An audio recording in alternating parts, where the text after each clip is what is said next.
April 1942, boot camp, Fort Jackson, South Carolina. The barracks lights go out. 20 exhausted recruits collapse into their bunks, grateful for sleep after another brutal day of training. One man kneels beside his bed. Desmond Doss closes his eyes, clasps his hands, begins to pray. A shoe hits him in the back of the head. Then another. Laughter echoes through the darkness. Someone yells, "Coward!" Another voice, "Get up, you fake!" Desmond doesn't move, doesn't open his eyes, just keeps praying. When he finishes, he climbs into bed, says nothing. Does this every night for months. His sergeant pulls him aside. "Listen, Doss, I can get you out. Medical discharge, mental instability. Nobody will judge you. You don't belong here." Desmond looks him in the eye. "I'm not crazy, sir. I'm exactly where I need to be." The sergeant shakes his head. "You won't survive training. You definitely won't survive combat." Desmond smiles that quiet smile that drives everyone crazy. "With respect, sir, I will, and I'll do it without ever touching a gun." 3 years later, May 5th, 1945, Hacksaw Ridge, Okinawa. The entire battalion retreats down a 400-foot cliff, driven back by overwhelming Japanese fire. 75 wounded men remain on top, bleeding out, dying, abandoned. Everyone accounted for except one, the medic. Desmond Doss refuses to leave. For 12 hours, he crawls across that ridge alone, dragging wounded soldiers to the edge, lowering them down on a rope one by one, praying the same prayer with each rescue.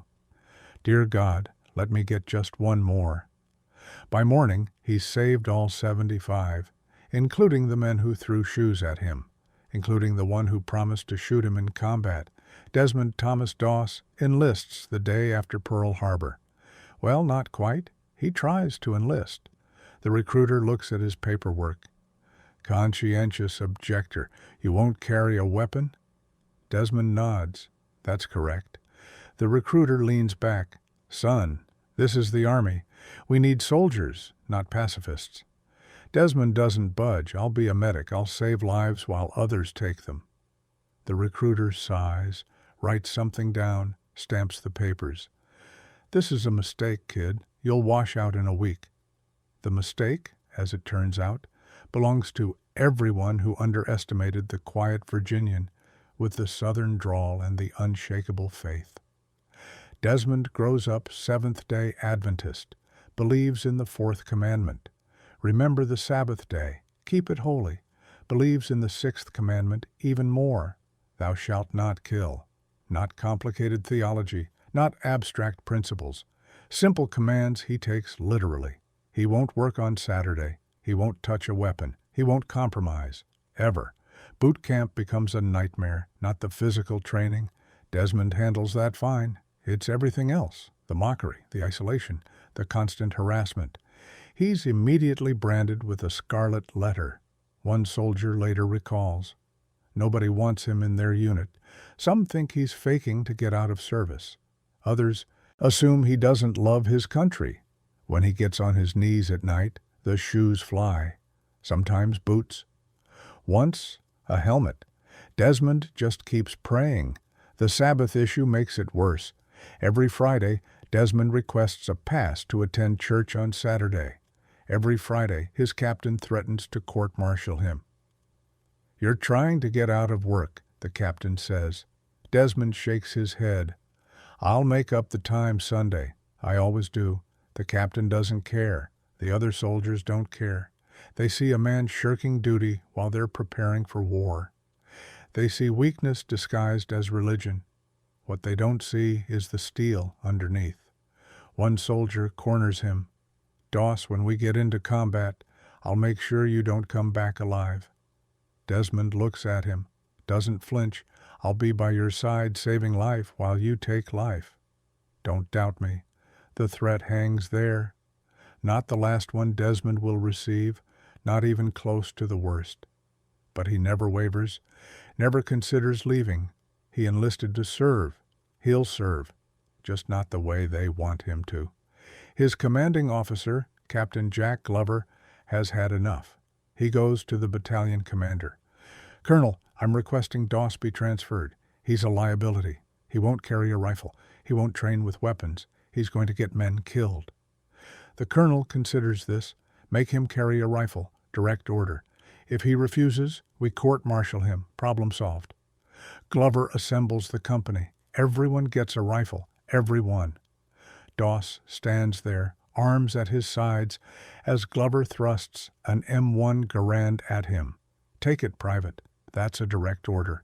The rifle hangs in the air between them. Desmond doesn't move.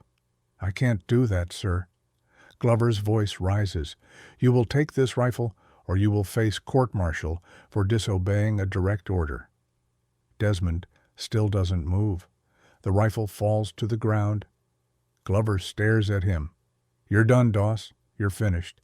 Except he's not. Desmond's father contacts the chairman of the church's War Service Commission in Washington. One phone call to the regimental commander. Is it really necessary to court-martial a man for following his religious convictions? The case evaporates. Desmond isn't court-martialed. He's given a 3-day pass instead. Goes home. Sees his brother before Harold ships out with the Navy. Returns to base. Still won't touch a gun. Nothing has changed except now everyone knows he's connected. Protected. Resented even more. They try different tactics. Medical discharge. Mental instability. "You're clearly not fit for service," the doctors tell him. Desmond refuses to sign. "I'm not mentally ill. I just have convictions." They try to break him with brutal duty assignments. Extra KP, latrine cleaning, midnight guard shifts. Desmond does it all without complaint. They assign him impossible physical tasks. He completes them. They mock his faith. He prays louder.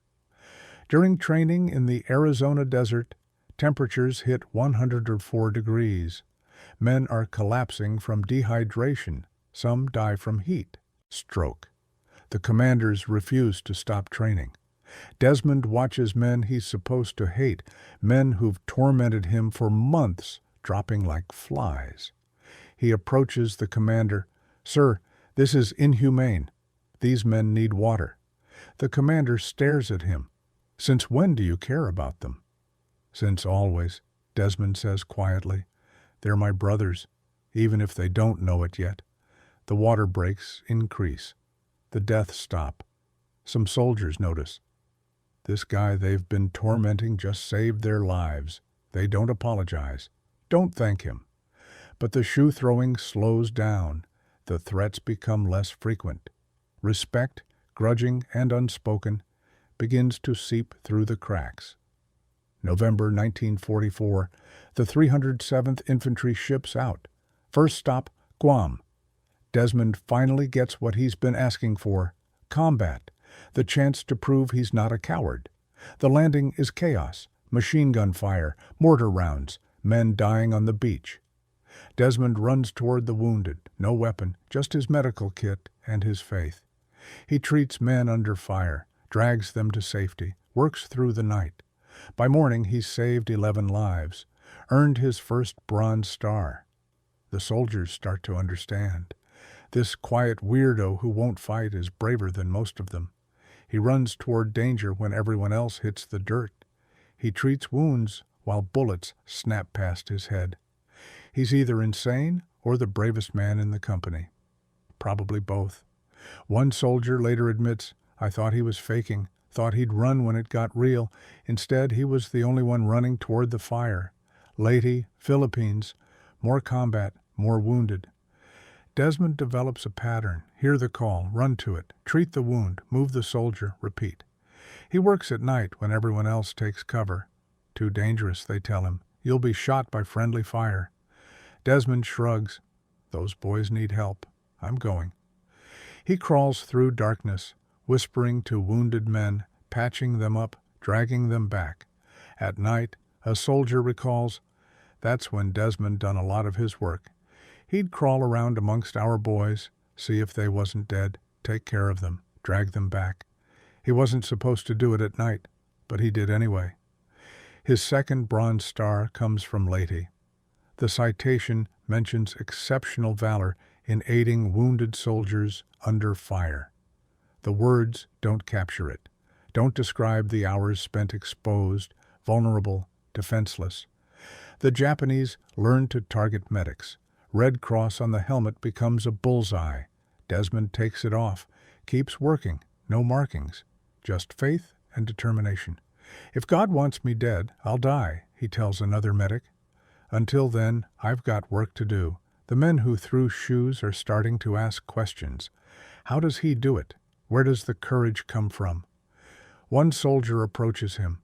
Doss, I owe you an apology. I thought you were yellow. You're the bravest man I've ever met. Desmond smiles. You don't owe me anything. We're brothers. That's what brothers do. Hacksaw Ridge, the Maida Escarpment, a 400-foot cliff. That's really just a wall of jagged rock. The Japanese are entrenched at the top. Caves, bunkers, fortified positions. A company tried to take it days earlier, nearly wiped out. Now it's B Company's turn. Desmond and the remnants of A Company, climbing cargo nets in full gear, machine guns firing down at them. It's suicide. They climb anyway. Miraculously, they reach the top, secure a foothold. For maybe 30 minutes it seems possible. Then the Japanese counterattack, artillery, mortars, machine gun fire from every direction. The Americans are getting slaughtered. 75 casualties in the first hour. The order comes, retreat, get off the ridge. Everyone scrambles for the nets, climbing down as fast as they can, leaving the wounded behind. No choice. Stay, and everyone dies. Everyone retreats except Desmond Doss. He hears the screams, sees the wounded scattered across the ridge, men bleeding out, men with missing limbs, men calling for their mothers. And he makes a decision that defies every survival instinct. He's staying. The battalion commander realizes it hours later. Where's Doss? Someone checks. Still up there, sir. Alone. The commander closes his eyes. That man's dead.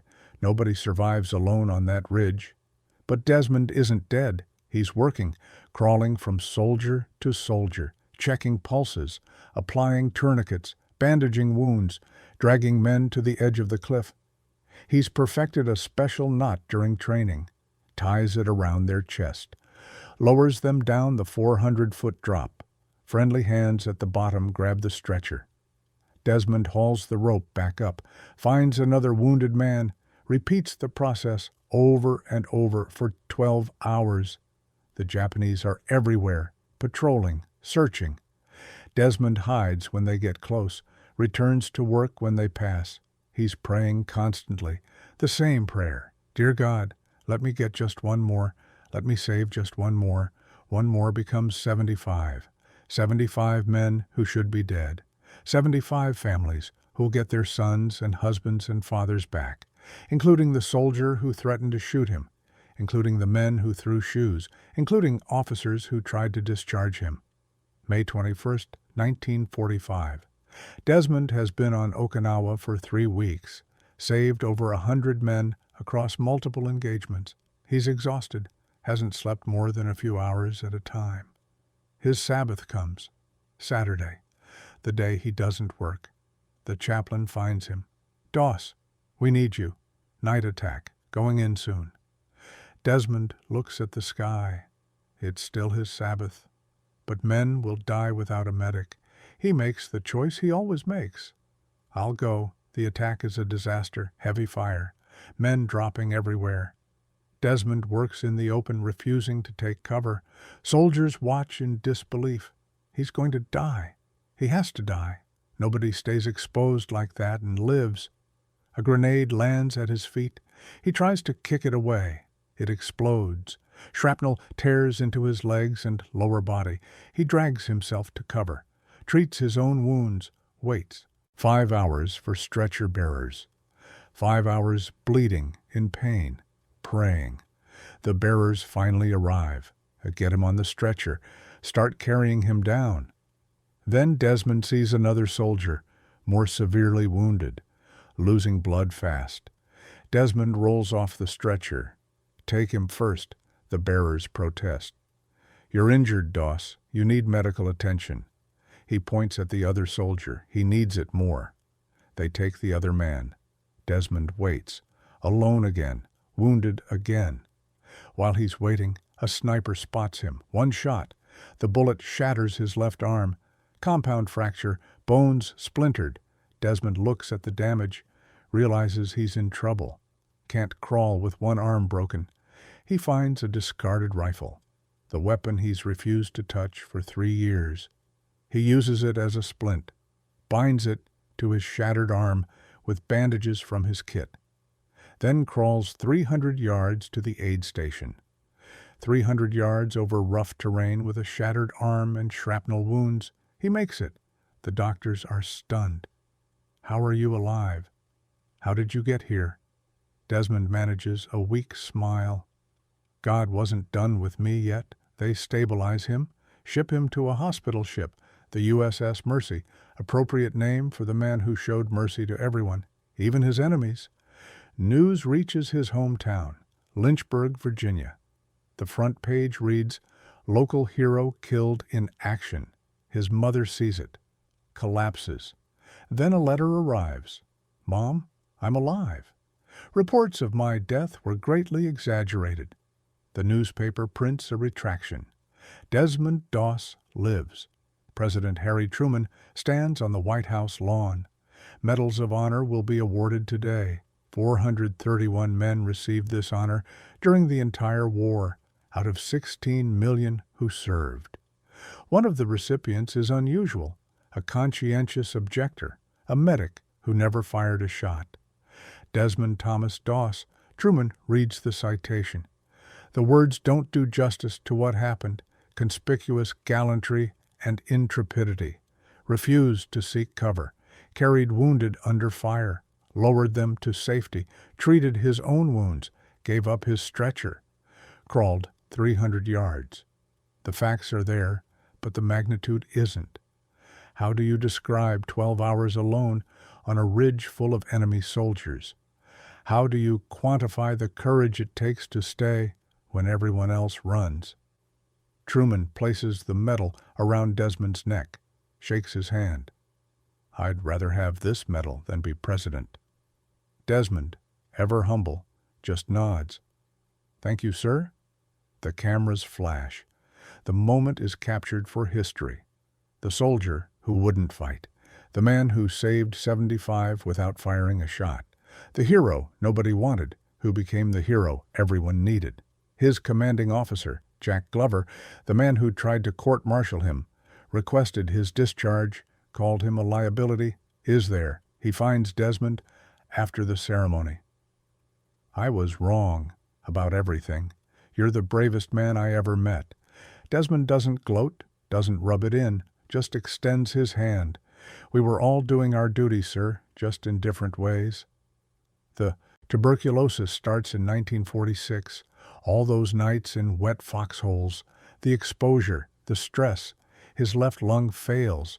Surgeons remove it along with 5 ribs. Desmond spends the next 6 years in and out of hospitals, learns to live on one lung. The arm never heals properly. Shattered bones don't set right. The carpentry career he planned, impossible. He can't hold tools, can't work with his hands. The Army takes care of him, but the price of heroism is steep. 1976. A doctor prescribes antibiotics, too high a dose. Desmond goes deaf, loses his hearing completely. Now he's living on one lung with a shattered arm that barely works, and he can't hear. In 1988, they give him a cochlear implant, partial hearing restored, but the damage is permanent. The cost of saving 75 men extracted over 40 years. He pays it without complaint. 1962, the 100th anniversary of the Medal of Honor. All living recipients gather at the White House. They select one man to represent them in a ceremony with President Kennedy. They choose Desmond, not the generals, not the fighter aces, not the tank commanders, the medic who wouldn't fight. the conscientious objector. He represents them all because his story represents the best of what they all aspired to be. Brave without being brutal, strong without being cruel, willing to die for brothers even when those brothers hated you. March 23, 2006. Desmond Thomas Doss dies at Piedmont Hospital in Georgia. He's 87, lived a full life despite the injuries, married twice, raised a son, spoke at schools and churches for decades, told his story to anyone who'd listen, not to glorify himself, to glorify faith, to prove that conviction matters more than convenience, to show that you don't need a weapon to be a warrior. The lesson in the shoes. The soldiers who threw shoes at Desmond Doss learned something on Hacksaw Ridge. They learned that the strongest weapon isn't the one you carry. It's the one you refuse to use. They learned that real courage isn't charging into battle with guns blazing. It's staying on a battlefield alone, unarmed, saving men who mocked you. They learned that faith isn't weakness. It's strength so profound it looks like madness to everyone else. One of those soldiers, years later, tracks down Desmond. I need to tell you something. I was one of the guys who threw shoes. I laughed at you, called you yellow. Then you saved my life on that ridge, carried me down when I was bleeding out. I never thanked you. Desmond smiles. You just did. The soldier shakes his head. It's not enough. Nothing's enough. Desmond puts a hand on his shoulder. You went home to your family. You lived. That's all the thanks I need. The Medal of Honor citation lists 75 men saved. But the number is higher, much higher. Every child those 75 men had, every grandchild, every great-grandchild. Entire family trees exist because Desmond Doss refused to leave wounded soldiers on a ridge. Thousands of people alive today because one man prayed, "Let me get just one more." His tombstone in Chattanooga National Cemetery is simple. Desmond Thomas Doss, Corporal, United States Army, Medal of Honor, no mention of the shoes, no mention of the harassment, no mention of the years of mockery and threats, just the facts. Born 1919, died 2006, served his country, saved his brothers. But the people who visit that grave know the rest. They know about the soldier who wouldn't fight but won the nation's highest honor for valor. They know about the medic who crawled through hell unarmed. They know about the man who proved that the greatest strength isn't the willingness to destroy your enemies. It's the courage to save them when everyone else has given up. They threw shoes at him while he prayed, called him a coward, threatened to shoot him in combat, tried to court-martial him, tried to discharge him as mentally unfit, tried everything to break him, and when the moment came, when 75 men lay dying on a ridge with nobody willing to save them, Desmond Doss stayed, alone, unarmed, unwavering. Dear God, let me get just one more. 75 times God answered, and the shoes stopped flying.